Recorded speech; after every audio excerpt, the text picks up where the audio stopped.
Hello mga ka-idol, a day in my life as a single mom, as a single lola. Asikaso sa mga junakis at papasok na sila. Nagdatingan na nga po pala ang aking mga parcel na paninda. Ayan ang aking mga paninda mga ka-idol, bili-bili na kayo. Ayan at nahatid ko ng mga bata, diretso ako dahil may kukuha ng bigas. Kailangan kong kumuha at ma-deliver sa aking supplier. Isama ko raw siya sa vlog ko. Talaga naman.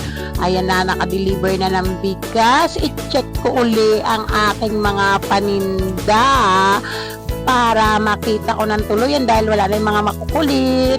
Ito nga po, at nag-asikaso naman ako sa aking anak na nagpa-keratin protein sa kanyang buhok. Ayan talaga ang buhay ng nanay.